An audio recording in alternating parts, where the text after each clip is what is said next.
मई का महीना था। टिकुलीपुर की गर्मी ऐसी पड़ती थी कि छत पर रखा अचार भी पसीना पसीना हो जाए। गुड्डी को ससुराल आए 6 महीने हो चुके थे, लेकिन इस बार की गर्मी कुछ ज्यादा ही गर्म थी। न बिजली, न पंखा, और कूलर का तो सपना भी ना देखो। एक ही कमरा था जिसमें सास बहू, पति और पुराना टेबल फैन सब रह रहे थे। पर गुड्डी के दिमाग में कुछ और ही पक रहा था। गुड्डी ने एक दिन सास फुलवा से कहा, अम्मा, ये गर्मी तो सबको खा जाएगी। हम सोच रहे हैं कि अगर एक कमरा ठंडा हो जाए तो मोहल्ले वाले पैसे देकर यहाँ ठंडक खाने आएंगे। फुलवा ने चौंक कर पूछा, का हमरे घर को होटल बना देबे? गुड्डी हंसकर बोली, अम्मा, होटल ना कहो, कहो ठंडा घर। उसने पुरानी अलमारी की जगह एक पुराना एसी 500 रुपीज में कबाड़ी से खरीदा। उसे मुन्ना ने किसी तरह फिट किया, कमरे को रंग दिया, 4 गद्दे लगाए, छाछ और नींबू पानी का स्टॉल लगाया और बोर्ड टांग दिया, गर्मी भगाओ होटल, ठंडी छांव सिर्फ 10 रुपीज में 1 घंटा।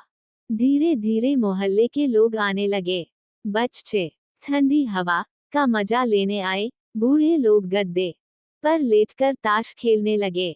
छुटकी नाम की लड़की ने पूछा, गुड्डी भाभी, खाना भी मिलेगा क्या? गुड्डी ने मुस्कराकर जवाब दिया, मिलेगा, पर एक थाली 20 रुपीज और अगर लस्सी चाहिए तो 5 रुपीज अलग।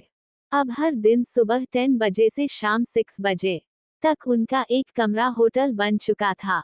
शुरू में फुलवा को ये सब बुरा लगा था, पर जब रोज शाम को गुड्डी उसके हाथ में 100 रुपीज माइनस 150 रुपीज रखती तो उसका दिल ठंडा हो जाता। एक दिन फुलवा बोली, गुड्डी, अब तो हमरे कमरे में भी एक छोटा पंखा लगवा दो और एक बोर्ड छपवाओ, Phulwa hotel and family chill zone.